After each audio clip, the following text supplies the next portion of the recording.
ಭಾರತೀಯ ಪಂಚಾಯತ್ ವತಿಯಿಂದ 77ನೇಯ ಸಂವಿಧಾನ ದಿನವನ್ನು ಗೈಪುರಂ ಬಡಾವಣೆಯಲ್ಲಿ ಆಚರಣೆ ಮಾಡಲಾಗ್ತಿದೆ. ವೇದಿಕೆ ಮೇಲೆ ಹಲವಾರು ದಲಿತ ಪರ ಹೋರಾಟಗಾರರು, ನಮ್ಮ ಗೈಪುರಂ ಬಡಾವಣೆಯ ಮುಖ್ಯಸ್ಥರುಗಳು, ಭಾರತೀಯ ಪಂಚಾಯತ್ ಪುಟದ ಅಧ್ಯಕ್ಷರುಗಳಿರ್ತಕ್ಕಂಥ ನಮ್ಮ ಜಯಪ್ರಕಾಶ್ ಅವರು ಈ ಕಾರ್ಯಕ್ರಮ ವೇದಿಕೆಯಲ್ಲಿ ಆಗಮಿಸಿದರೆ ಅವರಿಗೆ ನಾವು ತುಂಬ ಹೃದಯದ ಸ್ವಾಗತವನ್ನು ಮಾಡ್ತಾ ಇದ್ದೀವಿ. 500 ವರ್ಷಗಳ ಕಾಲ ವಿದ್ಯೆಯ ವಂಚನೆ, ಆಸ್ತಿಯ ವಂಚನೆ, ಅಧಿಕಾರದ ವಂಚನೆಯಿಂದ, ಮೇಲು ಕೀಳು ಜಾತಿ ತಾರತಮ್ಯದಿಂದ ಗುಲಾಮಗಿರಿಗೆ ತಳ್ಳಲ್ಪಟ್ಟಂತ ಹಾಗೂ ಶೋಷಣೆಗೊಳಪಟ್ಟು ಸಂಪೂರ್ಣವಾಗಿ ವಂಚಿತರಾಗಿ ಅಜ್ಞಾನ ಅಂಧಕಾರದಲ್ಲಿ ಮಲಗಿದ್ದು ಸಮಾಜರ ದಾಸ್ಯಕ್ಕೆ ಒಳಪಟ್ಟು ಪ್ರಾಣಿಗಳಿಗಿಂತಲೂ ಕೀಳಾಗಿ ಅಸಹಾಯಕರ ಬದುಕು ಸಾಗಿಸುತ್ತಿದ್ದಂಥ ಸಂದರ್ಭದಲ್ಲಿ ಈ ದೇಶದ ಯಾವ ಹಗೋಚರ ಶಕ್ತಿಗಳು ಸಹ ಅಸ್ಪೃಶ್ಯರ ಕಡೆಗೆ ಬರಲಿಲ್ಲ, ಅಸ್ಪೃಶ್ಯರ ಕಡೆಗೆ ತೆಗೆದು ಸಹ ನೋಡಲಿಲ್ಲ. ಹೀಗಿದ್ದಂತಹ ಸಂದರ್ಭದಲ್ಲಿ ಭಗವಾನ್ ಗೌತಮ ಬುದ್ಧ ಅವರು ಈ ಪ್ರಪಂಚಕ್ಕೆ ಜ್ಞಾನದ ಬೆಳಕನ್ನು ಕೊಡ್ತಾರೆ.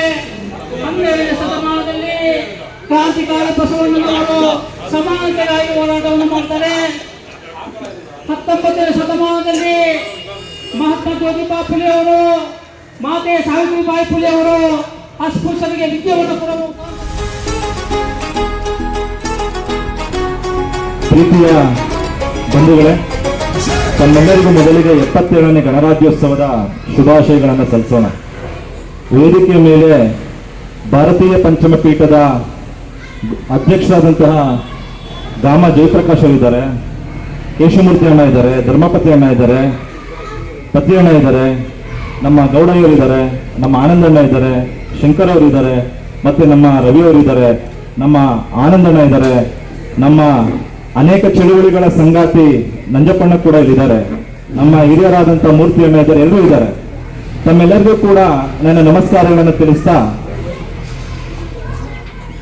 ಈಗಾಗಲೇ ಸುದೀರ್ಘವಾಗಿ ನಮ್ಮ ನಂಜಪ್ಪ ಸರ್ ಅಂಬೇಡ್ಕರ್ ಅವರ ಬದುಕು, ಹೋರಾಟ, ಯಾಕೆ ಭಾರತಕ್ಕೆ ಬಾಬಾ ಸಾಹೇಬ್ ಅಂಬೇಡ್ಕರ್ ಬಹಳ ಮುಖ್ಯ ಎಂಬ ವಿಚಾರಗಳನ್ನು ತಮ್ಮ ಮುಂದೆ ಹೇಳಿದ್ದಾರೆ. ಬಹಳ ಮಹತ್ವವಾದಂಥ ಭಾಷಣವನ್ನು ಮಾಡಿದ್ದಾರೆ ಅಂತೇಳಿ ನಾನು ಭಾವಿಸಿದ್ದೀನಿ. ಅವರಿಗೆ ನನ್ನ ವೈಯಕ್ತಿಕ ನಮಸ್ಕಾರಗಳನ್ನು ತಿಳಿಸ್ತಾ, 77 ವರ್ಷ ಆಗಿದೆ ಭಾರತ ಗಣರಾಜ್ಯವಾಗಿ. ಭಾರತಕ್ಕೆ ಸಂವಿಧಾನ, ಬಾಬಾ ಸಾಹೇಬ್ ಅಂಬೇಡ್ಕರ್ ಬರೆದ ಸಂವಿಧಾನ ಸಮರ್ಪಣೆಗೊಂಡು 77 ವರ್ಷ ಆಗಿದೆ ಅಂತೇಳಿ ಮಾತನಾಡ್ತಾ ಇದ್ದೀವಿ. ಅದು ಇಡೀ ಭೂಮಿ, ಪ್ರಪಂಚ 2000 ವರ್ಷದಿದೆ ಅಂತ ನಾವು ಮಾತನಾಡ್ತೀವಿ ಅಲ್ವಾ? 2000 ವರ್ಷದಿಂದ ಭೂಮಿ ಇದೆ, ಸರ್ ಹೇಳ್ತಿರೋ, ನಾನು ಕೇಳಿಸ್ಕೊತಾ ಇದೆ. 5000 ವರ್ಷದಿಂದ ಈ ಭೂಮಿ ಇದೆ, ಮನುಷ್ಯರಿದ್ದೀವಿ ಅಂತ ಮಾತಾಡ್ತಿದ್ದೀವಿ. ಹಾಗಾದ್ರೆ 5000 ವರ್ಷಗಳಿರುವಂತಹ ಈ ಭೂಮಿಗೆ, ಈ ಜನರಿಗೆ, ಈ ಜನಾಂಗಕ್ಕೆ, ಮನುಷ್ಯ ಜನಾಂಗಕ್ಕೆ 77 ವರ್ಷಗಳ ಸಂವಿಧಾನ ಇದೆಯಲ್ಲ, ಹಾಗಾದ್ರೆ 2000 ವರ್ಷಗಳ ಹಿಂದೆ ಇದ್ದ ಸಂವಿಧಾನ ಯಾವುದು? ಇದು ನಮ್ಗೆ ಬೇಕಾಗಿರೋ ಪ್ರಶ್ನೆ. 77 ವರ್ಷ ಆಗಿದೆಯಪ್ಪ ಸಂವಿಧಾನ ಬಾಬಾ ಸಾಹೇಬರು ಬರೆದು ಅನ್ನೋದಾದ್ರೆ, 77 ವರ್ಷದಿಂದ ಮಾತ್ರ ಮನುಷ್ಯರಿದ್ದೀವ ಭಾರತದಲ್ಲಿ? ಇಲ್ಲ, 5000 ವರ್ಷದಿಂದ ಇದ್ದೀವಿ. ಹಾಗಾದ್ರೆ 5000 ವರ್ಷದಿಂದ ಇದ್ದಂತ ಸಂವಿಧಾನ ಯಾವುದು? ಹಾಗಾದ್ರೆ ಯಾವ ವಿಚಾರಧಾರೆಗಳ ಮೇಲೆ ಭಾರತ ಜೀವಂತವಾಗಿತ್ತು? ಈ ಪ್ರಶ್ನೆಯನ್ನ ನಾವು ಮಾಡಿಕೊಂಡ್ರೆ, ಬಾಬಾ ಸಾಹೇಬ್ ಅಂಬೇಡ್ಕರ್ ಭಾರತಕ್ಕೆ ಎಷ್ಟು ಮುಖ್ಯ, ಬಾಬಾ ಸಾಹೇಬ್ ಅಂಬೇಡ್ಕರ್ ಕೊಟ್ಟಂತ ಸಂವಿಧಾನ ನಮ್ಮಗಳಿಗೆ ವೈಯಕ್ತಿಕವಾಗಿ ಶೋಷಿತ ಜನಾಂಗಕ್ಕೆ ಎಷ್ಟು ಮುಖ್ಯ ಅನ್ನೋದನ್ನ ನಾವು ಅರ್ಥ ಮಾಡ್ಕೊಂಡಾಗ್ತದೆ. ಆತ್ಮೀಯ ಬಂಧುಗಳೇ, ಬಾಬಾ ಸಾಹೇಬ್ ಅಂಬೇಡ್ಕರ್ ಅವರು ಬಂದ ನಂತರದಲ್ಲಿ ಭಾರತದಲ್ಲಿ ಶೋಷಿತರಿಗೆಲ್ಲ ಒಂದು ಭರವಸೆ ಸಿಕ್ಕಿದೆ. ನಾನು ನನ್ನ ಹಕ್ಕುಗಳನ್ನ ಕೇಳಬಹುದು ಅಂತೇಳಿ ನಮ್ಮಲ್ಲಿ ಧೈರ್ಯ ಬಂದಿದೆ. ನಾನು ಎಲ್ಲರ ರೀತಿ ಸಮಾನವಾಗಿದ್ದೀನಿ ಎನ್ನುವಂತಹ ತಿಳುವಳಿಕೆ ನಮಗೆ ಬಂದಿದೆ. ಹೌದಾ? ನಮ್ಮ ಮೇಲೆ ಏನಾದ್ರೂ ಅನ್ಯಾಯ ಆದ್ರೆ ನಾವು ಸ್ಟೇಷನ್ಗೆ ಒಂದು ಕಂಪ್ಲೇಂಟ್ ಕೊಡ್ಬೋದಪ್ಪ ಅನ್ನೋಂಥ ತಿಳುವಳಿಕೆ ಅದು ನಮಗೆ ಬಂದಿದೆ. ಅಂದ್ರೆ ರಾಜ್ಯಪ್ರಭುತ್ವ ಇತ್ತಲ್ಲ, ಭಾರತವನ್ನ ಮೊದಲಿಗೆ ಆಳ್ತಿದ್ದದ್ದು ರಾಜರು ಅಲ್ವಾ? ರಾಜಪ್ರಭುತ್ವ. ರಾಜಪ್ರಭುತ್ವದಲ್ಲಿ ನಮಗಿದ್ದಂತ ಸ್ಥಿತಿ ಏನು? ಬಾಬಾ ಸಾಹೇಬ್ ಅಂಬೇಡ್ಕರ್ ಅವರು ಬಂದ ನಂತರದಲ್ಲಿ, ಸಂವಿಧಾನ ಕೊಟ್ಟ ನಂತರದಲ್ಲಿ, ಚುನಾವಣೆಗಳು ನಡೆದ ನಂತರದಲ್ಲಿ ಪ್ರಜಾಪ್ರಭುತ್ವ ಬಂತಲ್ಲ. ಯಾವುದೋ ಒಬ್ಬ ರಾಜ ಇಡೀ ಭಾರತವನ್ನು ಆಳುವಾಗ ಎಲ್ಲಾ ಮನುಷ್ಯರನ್ನ ತನ್ನ ಹಿಡಿತದಲ್ಲಿ ಇಟ್ಟುಕೊಂಡಾಗ ನಮ್ಮ ಸ್ಥಿತಿ ಹೇಗಿತ್ತು ಇದನ್ನ ನಾವು ಅರ್ಥ ಮಾಡ್ಕೋಬೇಕು. ಪ್ರಜಾಪ್ರಭುತ್ವ, ಜನರೇ ತನಗೆ ಬೇಕಾದ ನಾಯಕನನ್ನ ಆಯ್ಕೆ ಮಾಡಿ ಇವನು ನಮ್ಮ ನಾಯಕನಾಗಬೇಕು ಅಂತೇಳಿ ಆರಿಸಿ ಕಳಿಸುವಂತ ಮತದಾನದ ಹಕ್ಕು ನಮಗೆ ಸಿಕ್ಕಿದ ನಂತರದಲ್ಲಿ ನಮ್ಮ ಪ್ರಜಾಪ್ರಭುತ್ವದ ಪರಿಕಲ್ಪನೆ, ಪ್ರಜಾಪ್ರಭುತ್ವ ಅಂದ್ರೆ ಪ್ರಜೆಗಳೇ ಸಮಾಜದ ಒಡೆಯರು, ಪ್ರಜೆಗಳೇ ಪ್ರಭುಗಳು ಎನ್ನುವ ಕಾನ್ಸೆಪ್ಟ್ ಅನ್ನ ಬಾಬಾ ಸಾಹೇಬ್ ಅಂಬೇಡ್ಕರ್ ಭಾರತಕ್ಕೆ ಕೊಟ್ಟರಲ್ಲ, ತದನಂತರದಲ್ಲಿ ನಮ್ಮ ಬದುಕು ಯಾವ ರೀತಿ ಉದ್ಧಾರವಾಗಿದ್ದೆ ಅಥವಾ ಇನ್ನೂ ಅಂತಪತನಕ್ಕೆ ಹೋಗಿದ್ದೆ ಎಂಬಂತ ಸುದೀರ್ಘವಾದ ಚರ್ಚೆಯನ್ನು ನಾವು ಮಾಡಿಕೊಂಡಾಗ ನಮ್ಮ ಉದ್ಧಾರ ಸಾಧ್ಯ ಆಗ್ತದೆ ಅಂತ ನಾನು ಭಾವಿಸಿದ್ದೀನಿ. ಯಾಕಪ್ಪ ಅಂದ್ರೆ ಬಾಬಾ ಸಾಹೇಬ್ ಅಂಬೇಡ್ಕರ್ ಇದ್ದಂತ ಅನೇಕ ಬಗೆಯ ನೋವು ನಲಿವುಗಳು ಯಥಾವತ್ತು ಈಗ ನಮ್ಗಿದ್ಯಾ ಅಂದ್ರೆ ಇಲ್ಲ. ಅನಿವಾರ್ಯವಾಗಿಯೋ ಅನಿರೀಕ್ಷಿತವಾಗಿಯೋ ನಮ್ಮನ್ನ ಅನೇಕ ಕಡೆಗಳಲ್ಲಿ ಇನ್ನೂ ಶೋಷಣೆ ಇದೆ, ಇಲ್ಲ ಅಂತಲ್ಲ. ಆದ್ರೆ ಅನೇಕ ಸಾರ್ವಜನಿಕ ಸ್ಥಳಗಳಲ್ಲಿ ನಮ್ಮನ್ನು ಬಿಡ್ತಾ ಇದ್ದಾರೆ. ದೇವಸ್ಥಾನಗಳನ್ನು ನಾವು ಪ್ರವೇಶ ಮಾಡ್ತಾ ಇದ್ದೀವಿ, ಸಾರ್ವಜನಿಕ ನಲ್ಲಿಯ ನೀರುಗಳನ್ನು ನಾವು ಹಿಡಿತಾ ಇದ್ದೀವಿ, ಒಂದೇ ಹೋಟೆಲಲ್ಲಿ ಕೂತು ಊಟವನ್ನ ಮಾಡ್ತಾ ಇದ್ದೀವಿ, ಒಂದೇ ಬಸ್ಸಿನಲ್ಲಿ ಪ್ರಯಾಣವನ್ನ ಮಾಡ್ತಿದ್ದೀವಿ. ಇವೆಲ್ಲ 77 ವರ್ಷದಲ್ಲಿ ಆದಂತ ಬದಲಾವಣೆಗಳು. ಆದ್ರೆ ಇದು ಪೂರ್ಣ ಪ್ರಮಾಣದಲ್ಲಿ ಎಲ್ಲರಿಗೂ ಸಾಧ್ಯ ಆಗಿ ಅಂದ್ರೆ ಸಾಧ್ಯ ಆಗಿಲ್ಲ. ಎಲ್ಲರಿಗೂ ಸಾಧ್ಯ ಆಗಿದೆ ಅಂದ್ರೆ ಖಂಡಿತ ಆಗಿಲ್ಲ. ಯಾಕಂದ್ರೆ ನಾವು ಇಲ್ಲಿಂದ ಪಕ್ಕದ ರಸ್ತೆಗೆ ಹೋಗಿ ಒಂದು ಮನೆ ಕೇಳಿದಂತ ಸಂದರ್ಭದಲ್ಲಿ ನಮ್ಗೆ ಎದುರಾಗೋ ಪ್ರಶ್ನೆ ನೀನ್ ಯಾರಪ್ಪ ಅಂತ, ನೀವು ಯಾವ ಜಾತಿ, ನೀವು ವೆಜ್ಜಾ ನಾನ್ ವೆಜ್ಜಾ ಅಂದ್ರೆ ಜಾತಿ ಬಿಟ್ಬಿಟ್ಟವ್ರೆ. ಜಾತಿ ಜೊತೆಗೆ ಆಹಾರ ಪದ್ಧತಿ ಇರ್ತದಲ್ಲ ನಮ್ದು, ನಾವು ತಿನ್ನುವ ಆಹಾರ ನಮ್ಮ ಜಾತಿಯನ್ನ ಹೇಳ್ತದೆ ಅನ್ನೋದು ಇವತ್ತು ಜಗಜ್ಜಾಹೀರಾತು. ಹಾಗಾಗಿ ನೀನು ಮಾಂಸಾಹಾರಿನ ಸಸ್ಯಾಹಾರಿನ ಅಂತ ಕೇಳ್ಬಿಟ್ರೆ ಮುಗೀತು, ನಾನು ಮಾಂಸಾಹಾರಿ ಆಗಿದೆ ಅನ್ನೋದಾದ್ರೆ ಅದ್ರಲ್ಲಿ ಯಾವ ಮಾಂಸ ತಿಂತೇನೋ ಮುದ್ದೆ ಪ್ರಶ್ನೆ. ಭಾರತದಲ್ಲಿ ಹೆಂಗಪ್ಪ ಅಂದ್ರೆ ಶ್ರೇಷ್ಠ ಜನರು ನಾವೆಲ್ಲ ತಾಯಿ ಹೊಟ್ಟೆಯಿಂದನೇ ಹುಟ್ಟಿರೋದು. ಗಂಡು ಹೆಣ್ಣುಗಳು ಕೂಡುವುದರಿಂದಲೇ ಮನುಷ್ಯ ಹುಟ್ಟೋದು ಜಗತ್ತಿನ ಸತ್ಯ, ವಿಶ್ವದ ಸತ್ಯ. ಆದ್ರೆ ನಮ್ಮಲ್ಲಿ ಆ ಹುಟ್ಟಿದ ನಂತರದಲ್ಲಿ ನಮ್ಗೆ ಕಣ್ಣಿಗೆ ಯಾವ್ದು ಕಾಣಿಸಲ್ಲ ಅದನ್ನು ಹುಡುಕ್ತಾ ಇರ್ತೀವಿ. ಈಗ ನಂಜಪ್ಪ ಅವರು ನಂತರ ಮನುಷ್ಯರೇ, ಆದ್ರೆ ಅವ್ರು ಬಂದಾಗ ನಾನು ಅವ್ರಲ್ಲಿ ಏನು ಹುಡುಕ್ತಿರ್ತೀನಪ್ಪ ಅಂದ್ರೆ ಅವ್ರಿಗೆ ಕಣ್ಣಿದ್ಯಾ ಮೂಗಿದ್ಯಾ ಬಾಯಿದ್ಯಾ ಅಂತ ಹುಡುಕಲ್ಲ, ನನಗೆ ಕಣ್ ಕಾಣದೇ ಇರುವಂತ ಅವ್ರ ಜಾತಿ ಯಾವುದು ಅಂತ ಹುಡುಕ್ತಾ ಇರ್ತೀನಿ. ಇದು ಭಾರತದ ದುರ್ದೈವ. ಇಂಥ ವ್ಯವಸ್ಥೆಯಲ್ಲಿ ಬದುಕ್ತಿರುವಂತ ನಮಗೆ ನಾವು ಬಾಬಾ ಸಾಹೇಬ್ ಅಂಬೇಡ್ಕರ್ ಇಂದ ಎದುರುಗೊಳ್ಬೇಕಾಗಿರೋದೇನು, ಯಾವ ವಿಚಾರಧಾರೆಗಳಲ್ಲಿ ನಾವು ಮುಂದುವರೆ ನಮಗೆ ವಿಮೋಚನೆ ಸಿಗ್ತದೆ, ಇದೇ ನಮ್ಮ ಮುಂದಿರುವಂತ ಬಹಳ ದೊಡ್ಡ ಪ್ರಶ್ನೆ. ಅದಕ್ಕೆ ಬಾಬಾ ಸಾಹೇಬ್ ಅಂಬೇಡ್ಕರ್ ಬಹಳ ದೊಡ್ಡ ಉದಾಹರಣೆ. ಯಾಕಪ್ಪ ಅಂದ್ರೆ ಬಾಬಾ ಸಾಹೇಬ್ ಅಂಬೇಡ್ಕರ್ ಅನ್ಸಿತ್ತೇನಪ್ಪ ಅಂದ್ರೆ ನಾನು ಚೆನ್ನಾಗಿ ಜ್ಞಾನವನ್ನ ವಿದ್ಯೆಯನ್ನ ಪಡ್ಕೊಂಡ್ರಷ್ಟೇ ನನ್ನ ವಿಮೋಚನೆ. ನಾನು ಎಷ್ಟು ನಾಲೆಡ್ಜ್ ಅನ್ನ ಪಡ್ಕೋತೀನಿ, ಎಜುಕೇಶನ್ ಅನ್ನ ಪಡ್ಕೋತೀನಿ, ಆಗ ಈ ಸಮಾಜ ನನ್ನನ್ನು ಗೌರವಿಸುತ್ತದೆ. ಬಹುಶಃ ಬಾಬಾ ಸಾಹೇಬ್ ಅಂಬೇಡ್ಕರ್ ಅವರು ಹೆಚ್ಚಿನ ಮಟ್ಟದಲ್ಲಿ ವಿದ್ಯಾಭ್ಯಾಸವನ್ನ ಮಾಡದೆ ಹೋಗಿದ್ರೆ ಭಾರತ ಅವರನ್ನ ಸಂವಿಧಾನವನ್ನ ರಚಿಸುವುದಕ್ಕೆ ಆಯ್ಕೆ ಮಾಡ್ತಾನೆ ಇರಲಿಲ್ಲ. ಹಾಗಾಗಿ ನಮಗಿರುವಂತ ಬಹಳ ದೊಡ್ಡ ಉದಾಹರಣೆ ಏನಂದ್ರೆ, ನಾನು ನನ್ನನ್ನು ಕೆಳಜಾತಿ ಅಂತ ಹೇಳ್ತಾ ಇದ್ದಾರಲ್ಲ, ನನ್ನನ್ನು ನೀನು ಏನೇನೋ ಮಾತಾಡ್ತಿದ್ರಲ್ಲ ನಮ್ಮ ಬಗ್ಗೆ, ಅದರಿಂದ ನಾವು ಹೊರಬಂದು ಎಲ್ಲರೆದುರಲ್ಲಿ ಸಮಾನವಾಗಿ ಎದೆ ಎತ್ತಿ ನಿಲ್ಬೇಕು ಅಂದ್ರೆ ನಮ್ಗಿರೋ ಏಕೈಕ ಅಸ್ತ್ರ ಏನಪ್ಪಾ ಅಂದ್ರೆ ಎಜುಕೇಶನ್, ಎಜುಕೇಶನ್, ಎಜುಕೇಶನ್. ನಾವೆಷ್ಟು ಶಿಕ್ಷಣವನ್ನ ಪಡಿತೀವಿ, ಎಷ್ಟು ಚೆನ್ನಾಗಿ ವಿದ್ಯಾಭ್ಯಾಸವನ್ನ ಮಾಡ್ತೀವಿ, ಅಷ್ಟು ನಮ್ಮ ಬದುಕು ಉದ್ಧಾರ ಆಗ್ತದೆ. ಅದಕ್ಕೆ ಬಾಬಾ ಸಾಹೇಬ್ ಅಂಬೇಡ್ಕರ್ ಅವರೇ ಸಾಕ್ಷಿ. ನಾನು ಯಾಕೆ ಮಾತನ್ನ ಹೇಳ್ತಾ ಇದ್ದೀನಿ ಅಂದ್ರೆ, ನಾವೆಲ್ಲ ಕೂತು ಒಂದು ಕ್ಷಣ ಯೋಚನೆ ಮಾಡೋಣ. ಬಾಬಾ ಸಾಹೇಬ್ ಅಂಬೇಡ್ಕರ್ ಎಂಬಂತ ಒಬ್ಬ ವ್ಯಕ್ತಿ ತುಂಬಾ ಚೆನ್ನಾಗಿ ಓದಿದ್ರಿಂದ ಭಾರತದ ಕೋಟ್ಯಾಂತರ ಜನರು ಅವರಿಂದ ಪರಿಹಾರವನ್ನ ಕಂಡುಕೊಂಡಿದ್ದಾರೆ. ಒಬ್ಬ ವ್ಯಕ್ತಿಯ ಶ್ರಮದಿಂದ ಕೋಟಿ ಜನರಿಗೆ ಒಳ್ಳೇದಾಗಿದೆ ಅನ್ನೋದಾದ್ರೆ ನಮ್ಮ ಮನೆಗಳಲ್ಲಿ ನಾವೊಬ್ರು ಶ್ರಮ ಹಾಕಿದ್ರೆ ನಮ್ಮ ಕುಟುಂಬಗಳು ಖಂಡಿತ ಚೆನ್ನಾಗಿರ್ತವೆ. ಇದೇ ರೀತಿ ನಾವು ಯೋಚನೆ ಮಾಡ್ತಾ ಇಲ್ಲ. ಒಬ್ಬ ಅಂಬೇಡ್ಕರ್ ಇಂದ ಕೋಟ್ಯಾಂತರ ಜನ ಇನ್ನೂ ಬದುಕೋದಕ್ಕೆ ಸಾಧ್ಯ ಆಗಿದೆ, ನಮ್ಮ ಸಮಾನತೆಯನ್ನು ಕೇಳಕ್ ಸಾಧ್ಯ ಅಂದ್ರೆ ನನ್ನ ಮನೆಯಲ್ಲಿ ಒಬ್ಬ ನಾರಾಯಣನಿಂದ, ಒಬ್ಬ ಮಹಾದೇವನಿಂದ, ಒಬ್ಬ ಸುಮಂತನಿಂದನೋ, ಒಬ್ಬ ಶಂಕರ್ನಿಂದಲೋ, ಒಬ್ಬ ರವಿಯಿಂದಲೋ ಯಾಕೆ ಸಾಧ್ಯ ಆಗ್ತಾ ಇಲ್ಲ? ಈ ಪ್ರಶ್ನೆಯನ್ನು ನಾವು ಮಾಡ್ಕೊಂಡಾಗ್ಲಷ್ಟೇ ನಮ್ಮ ಪರಿವರ್ತನೆ. ನಾವೆಲ್ಲ ಹುಟ್ತೀವಿ ಸಾಯ್ತೀವಿ, ಹೌದಾ? ನಮ್ಮ ಅಪ್ಪ ಹುಟ್ಟಿದ ಸತ್ತ, ನಮ್ಮ ತಾತ ಹುಟ್ಟಿದ ಸತ್ತ, ನಮ್ಮ ಅಜ್ಜಿ ಸತ್ತು, ನಮ್ಮಮ್ಮ ಎಲ್ಲರೂ ಹೋಗ್ತಾರೆ ಮುಂದಕ್ಕೊಂದಿನ. ಆದ್ರೆ ಹೋಗುವಂತ ಸಂದರ್ಭದಲ್ಲಿ ನಾನು ನನ್ನ ಸಮಾಜಕ್ಕೆ ಏನ್ ಬಿಟ್ಟೆ ಅನ್ನೋದು ಅದು ಮುಂದಿನ ಪ್ರಶ್ನೆ. ನನ್ನ ಜೊತೆಲಿ ಹುಟ್ಟಂತ ನನ್ನ ಕುಟುಂಬಕ್ಕೆ ಏನ್ ಬಿಟ್ಟು ಹೋಗ್ತಾ ಇದ್ದೀನಿ? ನಾನೇನಾದ್ರೂ ನನ್ನ ಮುಂದಿನ ತಲೆಮಾರು ಬದುಕೋದಕ್ಕೆ ಏನಾದ್ರು ಬಿಟ್ಟು ಹೋಗ್ತಾ ಇದ್ದೀನಾ? ಇಲ್ಲ ಸಾಲ ಮಾಡಿ ನಾನೇ ಒಂದು ತಲೆ ಮೇಲೆ ಹೊರಿಸಿ ಹೋಗ್ತಾ ಇದ್ದೀನಾ? ಈ ಪ್ರಶ್ನೆಗಳ ಜೊತೆಗೆ ನಾವು ಅನುಸಂಧಾನ ಮಾಡ್ಕೋಬೇಕಾಗಿದೆ ಪ್ರೀತಿಯ ಸ್ನೇಹಿತರೆ. ಇಲ್ಲ ಅಂದ್ರೆ ಗಣರಾಜ್ಯೋತ್ಸವ ಅಥವಾ ಸಂವಿಧಾನಕ್ಕೆ ಅರ್ಥ ಇಲ್ಲ ಅಂತ ನಾನು ಭಾವಿಸಿದ್ದೀನಿ. ನಾವ್ ಯಾವಾಗ ನೋಡಿ, ಸಂವಿಧಾನ ಅಂದ್ರೆ ಏನು ದೊಡ್ಡ ವಿಚಾರ ಏನಲ್ಲ. ನಾವು ಭಾರತೀಯ ಪ್ರಜೆಗಳಾದ ನಾವು ಯಾವ ರೀತಿಯಲ್ಲಿ ಬದುಕಬೇಕಾಗಿದೆ, ನಾವು ಅಂದ್ರೆ ಎಲ್ಲರೂ, ಒನ್ಲಿ ದಲಿತಲ್ಲ, ಒನ್ಲಿ ಬ್ರಾಹ್ಮಣ ಅಲ್ಲ, ಒನ್ಲಿ ಒಕ್ಕಲಿಗ ಅಲ್ಲ, ಒಟ್ಟು ಭಾರತದಲ್ಲಿರುವಂತ ಸರ್ವ ಜಾತಿಯವರು, ಸರ್ವ ಧರ್ಮೀಯರು, ಹೇಗೆ ತಮ್ಮ ತಮ್ಮ ಸವಲತ್ತುಗಳನ್ನ ಪಡ್ಕೊಂಡು ಸಮಾನವಾಗಿ ಒಬ್ಬರನ್ನೊಬ್ಬರು ಗೌರವಿಸ್ಕೊಂಡು ಹೋಗ್ಬೇಕು ಅನ್ನೋದೇ ಭಾರತೀಯ ಸಂವಿಧಾನ ನಮ್ಗೆ ಹೇಳುವಂಥದ್ದು. ಸಂವಿಧಾನ ಅಂದ್ರೆ ನಾವು ಯಾರಿಗೂ ತೊಂದರೆಯನ್ನ ಕೊಡದೆ ನಾವು ಬಹಳ ಆತ್ಮಾಭಿಮಾನದಿಂದ ಸ್ವಾಭಿಮಾನದಿಂದ ಬದುಕುವುದಕ್ಕೆ ಹೇಳಿ ಇರಬಹುದಾದಂಥ ದಾರಿಯೇ ಸಂವಿಧಾನ. ಸಿಂಪಲ್ ಅದು. ನಾವು ಸಂವಿಧಾನವನ್ನ ರಕ್ಷಿಸಿದರೆ ಸಂವಿಧಾನ ನಮ್ಮನ್ನ ರಕ್ಷಿಸ್ತಾರೆ, ಹೌದಲ್ವಾ? ನಾವು ರಕ್ಷಿಸುವುದಂದ್ರೆ ಹೇಗೆ? ಈಗ ನಾವು ಹೇಳ್ತಾ ಇರ್ತೀವಿ ಕನ್ನಡ ಭಾಷೆ ಉಳಿಬೇಕು ಅಂತ. ಹೆಂಗ್ ಉಳಿತದೆ? ನಾವು ಬಳಸಿದಾಗ ಅದು ಉಳಿತದಷ್ಟೇ. ಮೊದಲು ಬಳಸಬೇಕು, ನಂತರದಲ್ಲಿ ಅದೇ ಬೆಳೀತಾ ಹೋಗ್ತಾ ಇರ್ತದೆ. ಹಾಗೆ ಸಂವಿಧಾನ ಉಳಿಬೇಕು ಅಂದ್ರೆ ಭಾರತದಲ್ಲಿ ಪ್ರತಿಯೊಬ್ಬರು ನಾವು ಅದನ್ನ ಅರ್ಥ ಮಾಡ್ಕೋಬೇಕಾಗ್ತದೆ, ಅದರ ಧ್ಯೇಯೋದ್ದೇಶಗಳ ಜೊತೆಗೆ ನಾವು ಸಾಕ್ಬೇಕಾಗ್ತದೆ. ಆಗಷ್ಟೇ ಸಂವಿಧಾನಕ್ಕೆ ಅರ್ಥ ಬರ್ತದೆ. ಅದಲ್ಲ, ನಾವಿರುವ ಕಡೆಯಲ್ಲಿ ಮೊದಲಿಗೆ ನಾವು ಉದ್ಧಾರ ಆಗ್ಬೇಕು. ನಮ್ಮ ಕೈಲಾದ ಮಟ್ಟಿಗೆ ನಮ್ಮಂತೆ ಬದುಕುತ್ತಿದ್ರಲ್ಲ ಅವ್ರನ್ನ ಕೈ ಹಿಡಿದ ಮೇಲೆ ಎತ್ತಬೇಕು. ಇದೇ ನಿಜವಾದ ಅಂಬೇಡ್ಕರ್ ವಾದಿ ಮಾಡಬಹುದಾದಂತ ಬಹಳ ದೊಡ್ಡ ಕಾರ್ಯ. ನಾನು ಅಂಬೇಡ್ಕರ್ ವಾದಿ ಅಂತೇಳಿ ಅಂಬೇಡ್ಕರ್ದು 100 ಅಡಿ ಕಟೌಟ್ ಹಾಕ್ತೀನಿ, ಸ್ಟ್ಯಾಚ್ಯೂ ಕಟ್ತೀನಿ, ಅದೊಂದ್ ಕಡೆ ಇರ್ಲಿ. ಆದ್ರೆ ಅದರ ಜೊತೆಗೆ ಬಾಬಾ ಸಾಹೇಬ್ ಹೇಳಿದ್ದೇನಪ್ಪ ಅಂದ್ರೆ ನಿನ್ನ ಜನಾಂಗದ ನಿನ್ನಂತೆ ಇರುವವನ ಕೈ ಹಿಡಿದು ಮೇಲೆತ್ತು, ಅದು ನಿಜವಾದ ಮನುಷ್ಯತ್ವ ಅಂತ ಹೇಳ್ತಾರೆ.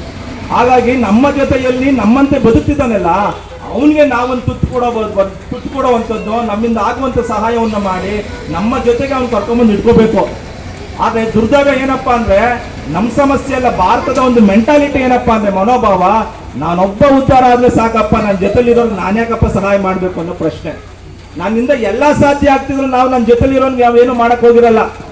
ಯಾಕಪ್ಪ ಅಂದ್ರೆ ಅವನು ಸಹ ನಂತರ ಚೇರಲ್ಲಿ ಬಂದು ಕೂತ್ಕೊಂಡ್ರೆ, ನಂತರ ಕಾರಲ್ಲಿ ಓಡಾಡೋ ಸ್ಟಾರ್ಟ್ ಮಾಡಿದ್ರೆ, ನಂತರ ಅವ್ನು ದೊಡ್ಡ ಗಣ್ಯ ವ್ಯಕ್ತಿ ಆಗ್ಬಿಟ್ರೆ, ಅವನನ್ನ ಜನ ಗುರುತಕ್ಕೆ ಸ್ಟಾರ್ಟ್ ಮಾಡ್ಬಿಟ್ರೆ, ಈ ಮಾನಸಿಕ ರೋಗದಲ್ಲೇ ನಾವು ನಳ್ಳಿ ಸಾಯ್ತಾ ಇದ್ದೀವಿ. ಒಂದ್ಸಲಿ ಯೋಚನೆ ಮಾಡಿ, ಬಾಬಾ ಸಾಹೇಬ್ ಏನಾರು ನಾನು ಕೊಡಿಸುವಂತ ಅವಕಾಶದಿಂದ ಈ ಜನಾಂಗ ತಲೆ ಎತ್ತಿ ನಿಲ್ತದೆ, ಇವ್ರು ಅಲ್ಲೇ ಬಿದ್ದಿರ್ಲಿ, ನನ್ನ ನೆನ್ಸ್ಕೊಳ್ಳಲ್ಲ ಮುಂದಕ್ಕೆ, ಇವರು ನನ್ನನ್ನು ಮೀರಿ ಬೆಳೆದ್ಬಿಡ್ತಾರೆ ಗೊತ್ತಿಲ್ಲ, ಆ ರೀತಿ ಯೋಚನೆ ಮಾಡಿದ್ರೆ ಬಹುಶಃ ನಾವ್ ಯಾರು ಇವತ್ತು ಈ ರೀತಿ ನಿಂತು ಮಾತನಾಡೋಕೆ ಸಾಧ್ಯ ಆಗ್ತಿರ್ಲಿಲ್ಲ. ಹಾಗಾಗಿ ನಾನು ಹೇಳೋದಕ್ಕೆ ಏನು ಇಷ್ಟಪಡ್ತೀನಪ್ಪ ಅಂದ್ರೆ, ನಾವು ಮೊದಲು ನಮ್ಮೊಳಗಿರಬಹುದಾದಂತ ಈರ್ಷ್ಯೆಗಳನ್ನ ವೈಷಮ್ಯಗಳನ್ನ ತೊರೆದು ಐಕ್ಯತೆಯನ್ನ ಏಕತೆಯನ್ನ ಸಾಧಿಸಬೇಕಾದ, ಅದನ್ನೇ ಭಾರತದ ಸಂವಿಧಾನದ ಪೀಠಿಕೆ ಹೇಳುವಂಥದ್ದು ಸಮಾನತೆ, ಸೋದರತ್ವ, ಭ್ರಾತೃತ್ವ ಅಂತದೆ. ನಾವು ಎಲ್ಲದರಲ್ಲಿಯೂ ಸಮಾನವಾಗಿ ಯೋಚನೆ ಮಾಡಬೇಕು.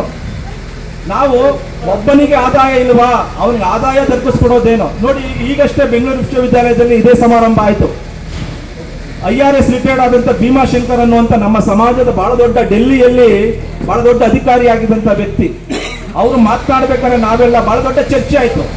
ಇವತ್ತು ನಮ್ಮ ಉದ್ಧಾರಕ್ಕೆ ಅಂತ SCP-TSP ಅಂತ ಫಂಡ್ ಇದೆ, ಅದು ಗೊತ್ತಿರ್ತದೆ. ಅದು ಅಂದ್ರೆ ದಲಿತರ ಉದ್ಧಾರಕ್ಕೆ, SC ST ಮಕ್ಕಳ ಉದ್ಧಾರಕ್ಕೆ ಬಜೆಟ್ ಅಲ್ಲಿ ಒಂದಷ್ಟು ಸಾವಿರಾರು ಕೋಟಿಗಳನ್ನ ಎತ್ತಿರ್ತಾರೆ. ಈಗ ಯೋಚನೆ ಮಾಡೋಣ, ಸಾವಿರಾರು ಕೋಟಿಗಳನ್ನ ಹಣ ಎತ್ತಿಟ್ಟಿದ್ದಾರಲ್ಲ, ಜಮೀನ್ ತಗೊಳ್ಳೋದಕ್ಕೆ ದುಡ್ಡಿದೆ ನಮ್ಮಲ್ಲಿ, ಪಶು ಸಂಗೋಪನೆ ಮಾಡೋದಕ್ಕಿದೆ, ಪ್ರಾಣಿ ಸಂಗೋಪನೆ ಮಾಡೋದಕ್ಕಿದೆ, ಬೋರ್ವೆಲ್ಗಿದೆ, ವೆಹಿಕಲ್ ತಗೊಳ್ಳೋದಕ್ಕಿದೆ, ಅನೇಕ ಬಗೆಯ ಸವಲತ್ತುಗಳನ್ನು ನಮಗೆ ಅಂತ ಇಟ್ಟಿದ್ದಾರೆ. ನಾವು ನಗರದಲ್ಲಿದ್ದೀವಿ, ಹಳ್ಳಿ ಬಿಟ್ಬಿಡಿ. ನಗರವಾಸಿಗಳಾದಂತ ನಾವು ಪ್ರಾಮಾಣಿಕವಾಗಿ ಮಾತಾಡೋಣ, ಯಾವ್ದಾದ್ರು ಒಂದು ಯೋಜನೆಗಳನ್ನು ನಾವು ತೆಗೆದುಕೊಂಡಿದ್ರೆ ನಾವು ಅದು ನಮ್ಮ ಬದುಕನ್ನ ಕಟ್ಕೊಳ್ಳುವಂತ ಯೋಜನೆಯನ್ನೇನಾದ್ರು ನಾವು ಮಾಡಿಸ್ಕೊಂಡಿದೀವಾ? ನಮ್ಗೆ 50,000 ಸಬ್ಸಿಡಿ ಬರ್ತದೆ ಅಂದ್ರೆ ಮಧ್ಯವರ್ತಿ 25,000 ತಿಂದಿರ್ತಾನೆ. ಈ ಸ್ಥಿತಿಯಲ್ಲಿ ನಾವು ಬದುಕಬೇಕಾದ್ರೆ ನಮ್ಮ ಬದುಕು ಉದ್ಧಾರ ಆಗುವಂಥದ್ದು ಹೇಗೆ? ಹಾಗಾದ್ರೆ ನಮ್ಮ ಹಣ ಎಲ್ಲಿ ಹೋಗ್ತಾ ಇದೆ? ಈಗ ನನಗಿದ್ದೇನು ಹೇಳೋರು ಯಾರು ಇರ್ಲಿಲ್ಲ, ಇವತ್ತು ನಾನು ಅದನ್ನ ಗಮನಿಸ್ತಾ ಇದ್ದೀನಿ. ಆದ್ರೆ ಈ ಮಕ್ಳಿಗೆ ಹೇಳೋರು ಯಾರು? ನಾನಂತೂ ಸರ್ಕಾರದ ಸವಲತ್ತುಗಳನ್ನ ಪಡ್ಕೊಳಕ್ ಆಗ್ಲಿಲ್ಲ, ಆಯ್ತಾ? ಹಾಗಾದ್ರೆ ಈ ಮಕ್ಳು ಯಾವಾಗ ಪಡ್ಕೊಳ್ಳೋದು? ಈಗ ನನಗೆ ಸಿಗ್ಲಿಲ್ಲಪ್ಪ, ನನ್ಗೊಂದ್ ಎಕರೆ ಭೂಮಿನೂ ಇಲ್ಲ, ಬಿಟ್ಬಿಡಿ. ಆದ್ರೆ ಸರ್ಕಾರದಲ್ಲಿ ಅವಕಾಶ ಇದೆ, ತಗೋಕ್ ಅವಕಾಶ ಇದೆ, ನಾನು ತಗೊಳಕ್ ಆಗ್ತಿಲ್ಲ. ಆದ್ರೆ ನನ್ನ ಮುಂದಿನ ಯಾವ್ದೋ ಒಂದು ತಲೆಮಾರಿ ಇದೆಯಲ್ಲ, ಅದಕ್ಕೆ ದಕ್ಕಿಸ್ಕೊಡೋದು ಹೇಗೆ? ಈ ಪ್ರಶ್ನೆಗಳನ್ನ ನಾವು ಮಾಡಿದಾಗ ನಮ್ಮ ಎದುರು ಆಗುವಂತ ಬಹಳ ದೊಡ್ಡ ವಿಚಾರವೇ ಸಂಘಟನೆ. ನಾನು ನನಗಾಗಿ ಬದುಕುವುದು ಒಂದು ಭಾಗ, ನನ್ನಂತೆ ಇರುವವರಿಗೋಸ್ಕರ ಬದುಕುವುದು ಅದು ಬಹಳ ದೊಡ್ಡ ಭಾಗ. ಇದನ್ನೇ ಬಾಬಾ ಸಾಹೇಬ್ ಅಂಬೇಡ್ಕರ್ ಹೇಳಿದ್ದು. ನೀನು ನಿನ್ನಂತೆಯೂ ಬದುಕಬೇಕಪ್ಪ, ನಾನು ಕುಟುಂಬ ಸಂಸಾರವನ್ನೂ ನಿಭಾಯಿಸಬೇಕು, ಸಮಾಜವನ್ನೂ ನಿಭಾಯಿಸಬೇಕು. ಹೀಗೆ ಸಂಸಾರ ಮತ್ತು ಸಮಾಜ ಇವೆರಡೂ ನನ್ನ ಕುಟುಂಬ ಅಂತ ಬಾಳಿದ ಏಕೈಕ ವ್ಯಕ್ತಿ ಭಾರತದಲ್ಲಿ ಬಾಬಾ ಸಾಹೇಬ್ ಅಂಬೇಡ್ಕರ್. ಇದು ನಾವು ಬಹಳ ಚೆನ್ನಾಗಿ ನೆನ್ಪಿಟ್ಕೋಬೇಕು. ಸಂಸಾರದ ಬಗ್ಗೆಯೂ ಚಿಂತಿಸಿದ, ಸಮಾಜದ ಬಗ್ಗೆಯೂ ಚಿಂತಿಸಿದ. ಹಾಗೆ ಸಂಸಾರ ಅಂತ ನಾನು ಹೇಳ್ತಿರೋದು ಒಂದು ಪರ್ಟಿಕ್ಯುಲರ್ ರಮಾಬಾಯಿ ಅಂತ ಅಲ್ಲ, ಇಡೀ ದಲಿತ ಕುಟುಂಬಗಳೆಲ್ಲ ನನ್ನ ಕುಟುಂಬ ಅಂತ ಪರಿಭಾವಿಸಿದ ಮಹಾನಾಯಕ ಬಾಬಾ ಸಾಹೇಬ್ ಅಂಬೇಡ್ಕರ್.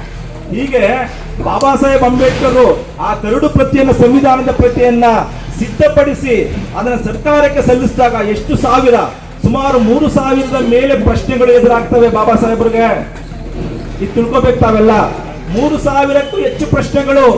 ನೋಡಿ, ಆ ಸಂದರ್ಭದಲ್ಲಿ ಒಂದು ಪುಸ್ತಕದಲ್ಲಿ ಸಿಗೋ ಮಾಹಿತಿ ಏನಪ್ಪಾ ಅಂದ್ರೆ, ಬಾಬಾ ಸಾಹೇಬ್ ಅಂಬೇಡ್ಕರ್ ಅವರ ದೇಹ ವೈಫಲ್ಯಗೊಂಡಿರ್ತದೆ, ಶುಗರ್ ಹೆಚ್ಚಾಗಿರ್ತದೆ, ಕಿಡ್ನಿಯ ಸಮಸ್ಯೆಯಲ್ಲಿ ಇರ್ತಾರೆ ಬಾಬಾ ಸಾಹೇಬರು.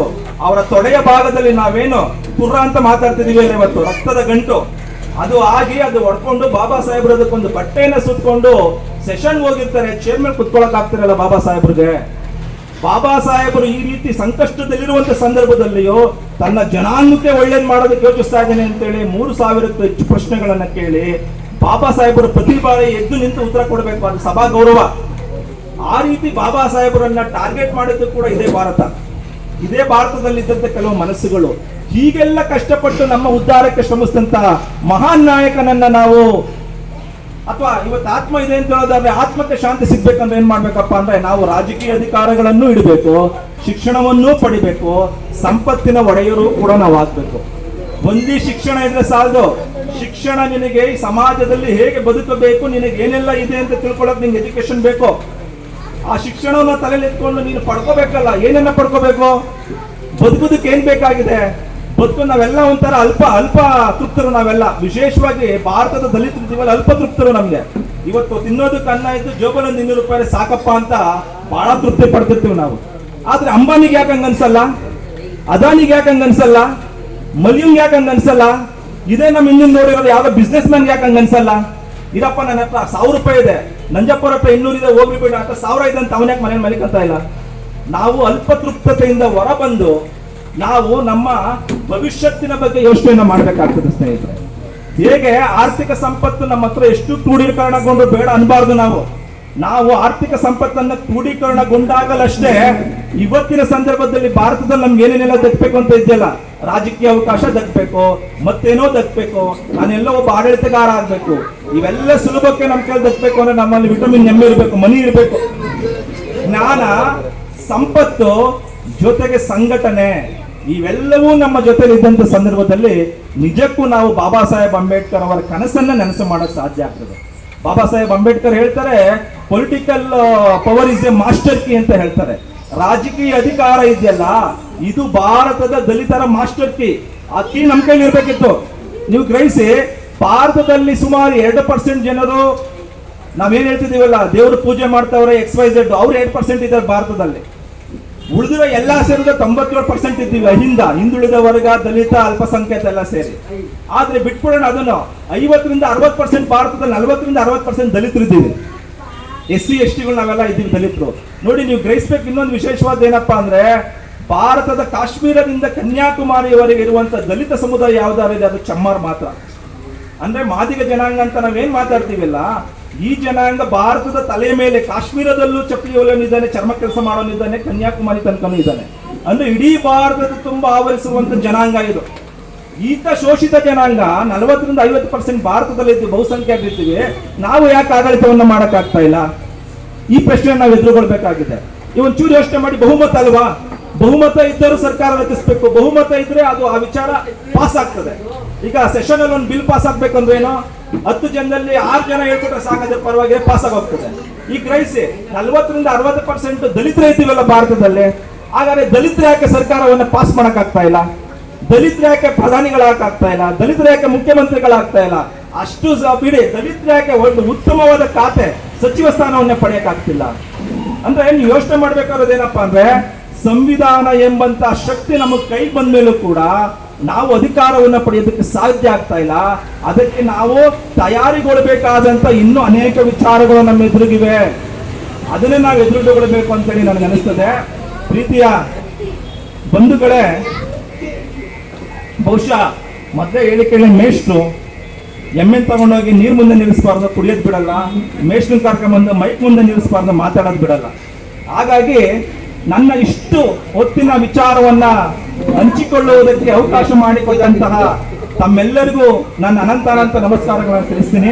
ನನಗೆ ವಿಶೇಷವಾದಂತ ಗೌರವ ಮತ್ತೆ ಕಾಳಜಿ ಯಾಕಪ್ಪ ಅಂದ್ರೆ, ಎಲ್ಲ ಹಿರಿಯರ ಮೇಲೆ ಇಲ್ಲಿರುವಂತ ಎಲ್ಲ ಹಿರಿಯರ ಮೇಲೆ ವಿಶೇಷವಾದ ಗೌರವ ಕಾಳಜಿ ಯಾಕಪ್ಪ ಅಂದ್ರೆ ಅವರು ನಂತರ ಇದ್ದಾಗ ನಾನ್ ನಿಮ್ ತರ ಇದ್ದೆ, ಅವರು ನನ್ನಂತನಲ್ಲಿ ಕೂಡ್ಸ್ಕೊಂಡು ಅವ್ರು ಇಲ್ಲಿ ಕೂತ್ಕೊಂಡು ನನಗೆ ಉಪದೇಶವನ್ನ ಮಾಡಿದ್ದಿದೆ, ಸರಿಯಾದ ದಾರಿಯನ್ನ ಮಾಡಿದ್ದಿದೆ. ಬಹುಶಃ ನಾವು ನೆನ್ಸ್ಕೊಳ್ಳೇಬೇಕು. ವ್ಯಕ್ತಿ ಬದುಕಲ್ಲಿ ಅನೇಕ ಸಮಸ್ಯೆಗಳು ಬರ್ತವೆ, ವ್ಯಕ್ತಿ ಬದಲಾಗ್ತಾನೆ. ಗಾಮ ಚಂದ್ರಶೇಖರ್ ನೆನ್ಸ್ಕೋಬೇಕು ನಾವು ಇವತ್ತು, ಸ ರಾಮಮೂರ್ತಿ ಅವ್ರು ಇರ್ಬೋದು ನೆನ್ಸ್ಕೋಬೇಕು ಇವತ್ತು, ಅಥವಾ ನಮ್ಮ GP ಆನಂದ್ ಅವ್ರು ಕೂಡ ಇರ್ಲಿ. ಒಬ್ಬ ವ್ಯಕ್ತಿಯಲ್ಲಿ ಅನೇಕ ವೈಫಲ್ಯಗಳು ಇರ್ತವೆ, ಪ್ಲಸ್ ಪಾಯಿಂಟ್ ಇರ್ತವೆ, ಮೈನಸ್ ಪಾಯಿಂಟ್ ಇರ್ತವೆ. ಆದ್ರೆ ನಾನು ನನ್ನ ಬದುಕನ್ನು ಕಟ್ಕೊಳ್ಳೋದಕ್ಕೆ ಎಷ್ಟು ಉಪಯೋಗ ಪಡ್ಕೊಂಡೆ ಅಷ್ಟೇ. ವಾಲ್ಮೀಕಿ ಬೇಡ, ಅವನು ಬೇಟೆ ಆಡ್ತಿದ್ದ, ಕಳ್ಳನಾಗಿದ್ದ, ಅವನು ಹೆಂಗೆ ರಾಮಾಯಣ ಬರ್ದ, ಇವೆಲ್ಲ ಬದುಕಿನ ತಿರುವುಗಳು. ವ್ಯಾಸ ಪೋಯಿತಿಯ ಮಗ, ಅವನು ನದಿಯಲ್ಲಿ ಹುಟ್ಟಂತವನು, ಸಮುದ್ರದಲ್ಲಿ ಒಬ್ಬ ಮತ್ಸ್ಯಗಂಧಿಯ ಮಗ, ಅವನು ಹೆಂಗೆ ಮಹಾಭಾರತವನ್ನ ಬರ್ದ, ಇವೆಲ್ಲ ಬಹಳ ದೊಡ್ಡ ಚರ್ಚೆ. ಇವೆಲ್ಲ ನಮ್ಗೆ ಏನು ಪ್ರೂವ್ ಮಾಡ್ತದಪ್ಪ ಅಂದ್ರೆ ಬೇರೆ ಏನೇನೋ ನಿಂದನೆ ಮಾಡ್ತಿರ್ಲಿ ನಮ್ಮನ್ನ, ನೀನ್ ಆ ಜಾತಿ ಈ ಜಾತಿ. ಆದ್ರೆ ಜ್ಞಾನಕ್ಕೆ ಜಾತಿ ಇಲ್ಲ ಅನ್ನೋದನ್ನ 2000 ವರ್ಷಗಳ ಹಿಂದೆಯೇ ವಾಲ್ಮೀಕಿನು ಹೇಳಿದ್ದಾನೆ, ವ್ಯಾಸನು ಹೇಳಿದ್ದಾನೆ. ಹಾಗೆ ವಾಲ್ಮೀಕಿ ಹೇಳಿದ್ದಾನೆ, ವ್ಯಾಸ ಹೇಳಿದ್ದಾನೆ, ಪುಲೆ ದಂಪತಿಗಳು ಹೇಳಿದ್ದಾರೆ, ಡಾಕ್ಟರ್ ಬಾಬು ಜಗಜೀವನ್ ರಾಮ್ ಹೇಳಿದ್ದಾರೆ, ಶ್ರೀ ಕೃಷ್ಣಪ್ಪರು ಹೇಳಿದ್ದಾರೆ ಕರ್ನಾಟಕದಲ್ಲಿ. ನನ್ಗೆ ಯಾವಾಗ್ಲೂ ಇವೆಲ್ಲ ನೋಡ್ತಿರೋ ಒಂದು ವಿಸ್ಮಯ, ಇವರೊಳಗೆ ಒಂದು ಚೈತನ್ಯ ಖಂಡಿತವಾಗಿಯೂ ಇದೆ. ಯಾಕಪ್ಪ ಅಂದ್ರೆ ಇವತ್ತು ಕರ್ನಾಟಕದ ಅಂಬೇಡ್ಕರ್ ಅಂತೇಳಿ ನಾವು ಬಿ ಕೃಷ್ಣಪ್ಪ ಬಗ್ಗೆ ಮಾತಾಡ್ತಿದ್ದೀವಿ. ಬಿ ಕೃಷ್ಣಪ್ಪ ಅವರು ಕೂಡ ಈ ರೀತಿ ಒಂದು ಸಣ್ಣ 5-6 ಜನರ ಜೊತೆ ಸೇರಿ ದಲಿತ ಸಂಘರ್ಷ ಸಮಿತಿ ಕಟ್ಟಿದ್ದು. ಸಿದ್ದಲಿಂಗಯ್ಯ, ದೇವನೂರು ಮಹಾದೇವ, ಕಾಳೇಗೌಡ ನಾಗವಾರ್, KB ಸಿದ್ದಯ್ಯ, ಆಮೇಲೆ ಚಂದ್ರಪ್ರಸಾದ್ ತ್ಯಾಗಿ, ಈಗ ಮತ್ತೆ ಕೋಲಾರದ ಭಾಗದ ಒಂದು 5-10 ಜನ ಜೊತೆ ಸೇರಿ ದಲಿತ ಸಂಘರ್ಷ ಸಮಿತಿ ಕಟ್ಟಿದ್ರು. ಅದು ಇವತ್ತು ಕರ್ನಾಟಕದ ಚರಿತ್ರೆಯಲ್ಲಿಯೇ 1000 ವರ್ಷಗಳು ಹೋದ್ರೂ ಕೂಡ ಅಜರಾಮರವಾಗಿರಬಹುದಾದಂತ ದಲಿತರ ಹೋರಾಟದ ಚಿತ್ರಣ. ಬಹುಶಃ ಅಂತ ಒಂದು ಶಕ್ತಿ, ಬದಲಾವಣೆ ಮಾಡುವ ಶಕ್ತಿ ಈ ಭಾರತೀಯ ಪಂಚಮ ಪೀಠಕ್ಕೂ ಬರಲಿ ಅಂತೇಳಿ ನಾನು ಬಹಳ ವಿನಯದಿಂದ ಆಶಿಸ್ತೀನಿ. ಯಾಕಂದ್ರೆ ಇದ್ರಲ್ಲಿ ಇರೋರಿಗೆಲ್ಲ ಬಹುಶಃ ನಿಜಕ್ಕೂ ಅಂತ ಶಕ್ತಿ ಇದೆ. ಜಯಪ್ರಕಾಶ್ ಅವರಲ್ಲಿ ಇರ್ಬೋದು, ನಮ್ಮ ಆನಂದಣ್ಣಲ್ಲಿ ಇರ್ಬೋದು, ನಂಜಪ್ಪರ ಇವು ಡೆಡಿಕೇಶನ್ ಇದೆಯಲ್ಲ. ಈಗ ನಮ್ಗೆ ಅನಿವಾರ್ಯ ಸಮಾಜದ ಜೊತೆ ಇರಬೇಕು ಅಂತ ಅನ್ಸಿದ್ರು ಕೂಡ ಹೊಟ್ಟೆಪಾರ ಒಂದು ಇರ್ತದಲ್ಲ, ನಾವು ಆಯ್ಕೆ ಮಾಡ್ಕೊಂಡಿರುವಂಥದ್ದು. ನಾವು ಉದ್ಯೋಗಕ್ಕೆ ಹೋದ್ರೆ ನಮಗೆ ಸಂಬಳ, ಹಾಗಾಗಿ ಅದು ಅನಿವಾರ್ಯ, ಏನ್ ಮಾಡೋಕ್ಕಾಗಲ್ಲ, ನಾವು ಆಯ್ಕೆ ಮಾಡ್ಕೊಂಡಿರೋದೇ ಅದು. ಆದ್ರೆ ಇವರು ತನ್ನ ವೃತ್ತಿಯ ಜೊತೆಗೆ ಸಮಾಜದ ಉದ್ಧಾರದ ಕೆಲಸವನ್ನು ಕಂಡಿದ್ದಾರಲ್ಲ. ನನ್ಗೆ ಯಾವಾಗಲೂ ಅನ್ಸೋದೇನಪ್ಪ ಅಂದ್ರೆ ನಾವಿಲ್ಲಿ ಕೂತಾಗ ನಾವೇನಾಗ್ತೀವಿ ಅಂತ ನಮಗೆ ಗೊತ್ತಿರ್ಲಿಲ್ಲ, ಅದಿರ್ಲಿ. ಆದ್ರೆ ಇವತ್ತಿಲ್ಲಿ ಕೂತಾಗ ಇವ್ರು ಏನಾಗ್ಬೇಕು ಅಂತ ಡಿಸೈಡ್ ಮಾಡೋ ಶಕ್ತಿ ಅದು ನಮ್ಗೆ ಇವತ್ತಿದೆ. ನಮ್ಮ ಅಪ್ಪರು ಕೂಲಿ ಕಾರ್ಮಿಕರಾಗಿರೋ ನನ್ನ ಮಗ ಏನಾಗ್ಬೇಕು ಅನ್ನೋದು ಅವ್ರಿಗೆ ಗೊತ್ತಿರಲಿಲ್ಲ. ನನ್ನ ಮಗ ಒಳ್ಳೆ ಮಗ ಆದ್ರೆ ಸಾಕು ಅಂತ ಅಷ್ಟೇ ಅವ್ರಿಗೆ ಇದ್ದಿತ್ತು ತಲೆಯಲ್ಲಿ. ಹೇಳ್ತು ತಿಟ್ಟಾಕಿದ್ರೆ ಸಾಕಪ್ಪ ಅನ್ನೋದು ಅಷ್ಟೇ ಅವ್ರ ತಲೆದಿತ್ತು. ನಮ್ಮ ಅಪ್ಪನ ಹೋಗಿ ಕೇಳಿ ನಿನ್ನ ಮಗ ಏನಾಗ್ಬೇಕು ಅನ್ನೋ ನಮ್ಮ ಅಪ್ಪಂಗೆ IAS ಗೊತ್ತಿಲ್ಲ, IPS ಗೊತ್ತಿಲ್ಲ, ಲೆಕ್ಚರರು ಗೊತ್ತಿಲ್ಲ. ಯಾಕಂದ್ರೆ ಅವ್ರಿಗೆ ಎಜುಕೇಶನ್ ಅನ್ನೋದೇ ಗೊತ್ತಿಲ್ಲ, ಹೌದಲ್ವಾ? ಆದ್ರೆ ಇವತ್ತು ನಮಗೆ ಗೊತ್ತಿದೆ IAS ವ್ಯಾಲ್ಯೂ ಅಂತ, ಇಲ್ಲಿರೋರು ಎಲ್ಲರಿಗೂ ಗೊತ್ತಿದೆ. ನಮ್ಗೆ KAS ವ್ಯಾಲ್ಯೂ ಅನ್ನೋದು ಗೊತ್ತಿದೆ, ಪ್ರೊಫೆಸರ್ ಅಂದ್ರೆ ಎಷ್ಟು ದೊಡ್ಡ ಹುದ್ದೆ ಅನ್ನೋದು ನಮ್ಮೆಲ್ಲರೂ ಗೊತ್ತಿದೆ. ಈಗ ನಮ್ಮ ಮುಂದೆ ನಮ್ಮ ಮಕ್ಕಳು ಕೂತಿದ್ದಾರೆ. ಈಗ ಯೋಚನೆ ಮಾಡೋಣ, ನಮ್ಮಪ್ಪಂಗೆ ನಾನು ಮುಂದೆ ಕೂತಿದ್ದೆ, ಅವ್ನಿಗೆ ಗೊತ್ತಿರ್ಲಿಲ್ಲ ಏನ್ ಮಾಡ್ಬೇಕು ನನ್ನನ್ನ ಅಂತ, ಅವ್ನಿಗೆ ಕನಸೇ ಗೊತ್ತಿರ್ಲಿಲ್ಲ. ಅಳ್ಪಕ್ಕಳಕ್ಕೂ ನಾವೇನಾಗ ಹೊರಟೋದ ಬಿಟ್ಬಿಡಿ. ಈಗ ನಮ್ಮ ಮುಂದೆ ನಮ್ಮ ಮಕ್ಕಳವರೆಲ್ಲ, ಈಗ ನಾವು ಡಿಸೈಡ್ ಮಾಡ್ಬೇಕಲ್ಲ.